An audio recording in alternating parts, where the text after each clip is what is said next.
Muy buenos días, yo soy el doctor Jaime Bravo, reumatólogo del Hospital San Juan de Dios de Santiago de Chile. Me dedico al estudio del Ehlers-Danlos y la disautonomía y hoy vamos a discutir el diagnóstico y tratamiento de la disautonomía. En este primer diapositivo ustedes podrán ver mi página web en la cual obtienen mucha información, especialmente sobre este tema, y también verán cómo estoy trabajando por telemedicina. Ahora vamos a compartir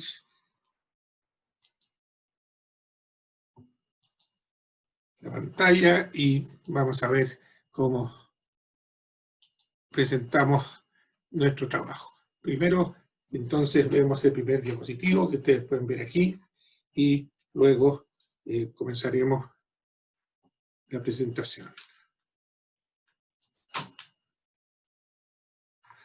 Hay distintos tipos de disautonomía, pero parece que nos saltamos uno. Bien, la fisiopatología de la enfermedad. La causa de la disautonomía es doble. Por un lado, el problema importantísimo es un desbalance del sistema nervioso autónomo, caracterizado por una hipotensión ortostática, por taquicardia en muchos casos, que se llama POTS, que es la taquicardia postural ortostática, del inglés Postural Orthostatic Tachycardia, que es taquicardia postural ortostática. Los síntomas son generalmente palpitaciones, mareo, cansancio, fatiga, somnolencia, mala regulación termostática, fatiga crónica usualmente con bostezos, y a veces hay falta de ánimo, síncopes y presíncopes. También se explica que estos enfermos, debido a este trastorno vasomotor, tengan problemas con la diaforesis, o sea, transpiran demasiado, y tienen problemas digestivos como colon irritable, una gastroparesia y también problemas urinarios. Por el otro lado, entonces, hay aumento de un pool venoso en las venas de las piernas y también del abdomen, por lo cual produce una hipotensión. La sangre se queda en las venas debido a que se dilata la pared de las venas, y aquí entra la asociación con el Ehlers-Danlos. El Ehlers-Danlos, que es una enfermedad hereditaria muy frecuente, hace que el tejido conectivo falle, y el tejido conectivo, que está en todas partes del organismo, falla también a nivel de la pared de las venas, produciendo esta dilatación que es la causa de la hipotensión. La hipotensión lleva entonces a una disminución del retorno venoso y llega menos sangre al corazón y al cerebro. También esta es la razón por la cual hay manos y pies fríos, debido entonces a esta mala circulación. Quisiera detenerme un segundo a explicar un poco sobre el Ehlers-Danlos. El Ehlers-Danlos es una enfermedad, como decíamos, hereditaria, dominante, es decir, lo tiene la mitad de los hijos y lo hereda la mitad de los hermanos y probablemente uno de los dos padres. Se trata de una debilidad del tejido colágeno.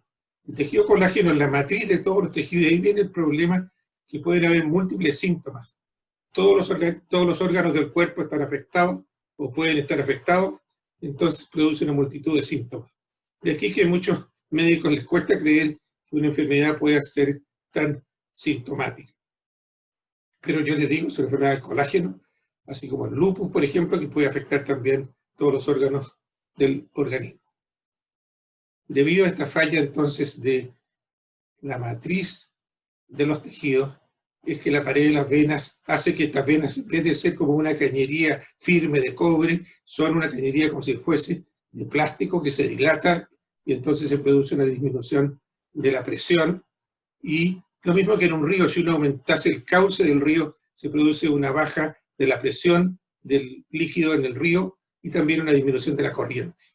Yo les explico a los enfermos que esta disminución de la corriente hace que llegue menos agua calentita a las piezas distales del edificio, que están lejos de la caldera, y es por esto entonces que tienen manos y pies fríos. Aquí no es que sea la distancia, sino que es que estas cañerías se dilatan y entonces la sangre, en este caso el agua, demora más en llegar a esos sitios que quedan más lejanos. ya que las manos, los pies y la nariz son las arterias terminales del cuerpo. Y son las primeras que se producen problemas en caso de que una persona se hiele, por ejemplo. Puede haber necrosis de los dedos y de los cortejos y a veces de la punta de la nariz.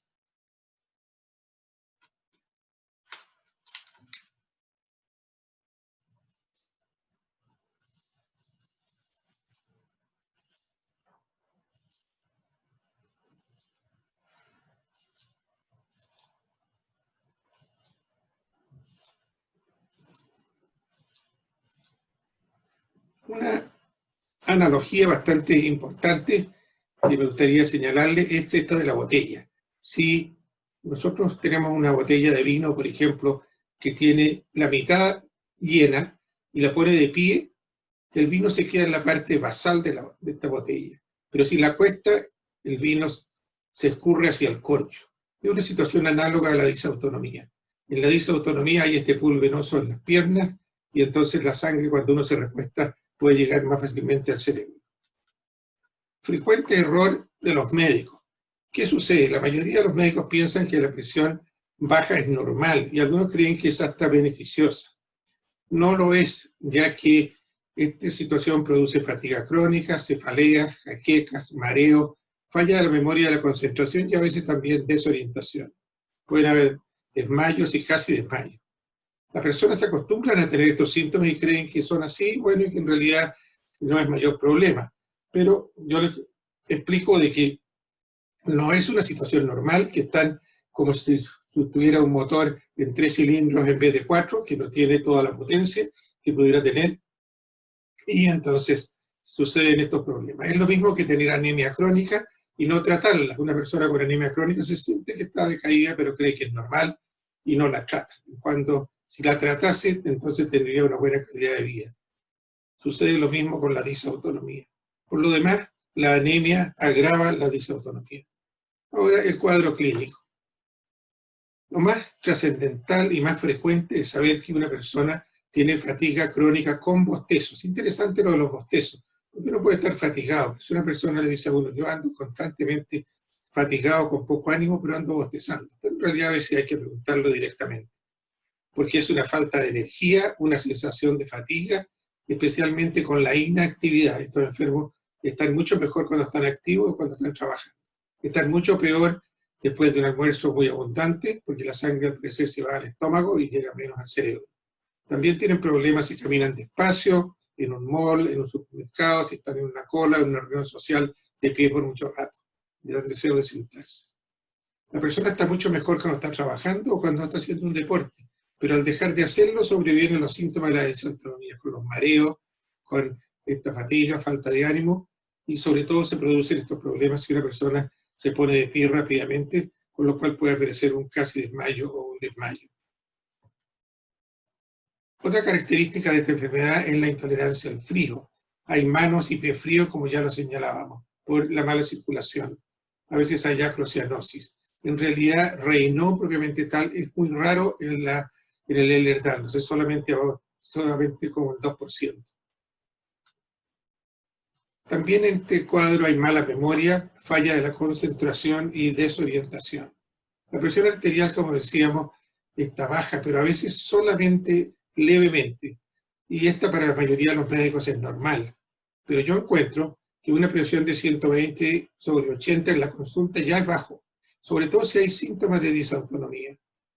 Este cuadro de la disautonomía es muy frecuente en niñas adolescentes y en mujeres jóvenes, que aparecen como deprimidas, a las cuales se les tilda por esto de flojas y de poco sociables.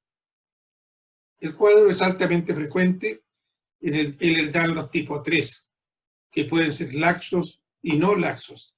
Es interesante. Yo llegué a la conclusión porque yo soy no laxo y tuve disautonomía toda mi vida, me desmayé siempre, incluso mientras vivía en Estados Unidos durante 30 años. Imaginen cuántos médicos habré visto. Esta es una situación muy frecuente. La mayoría de mis enfermos han peregrinado de médico en médico y han visto 10, 15 médicos y finalmente los mandan al psiquiatra.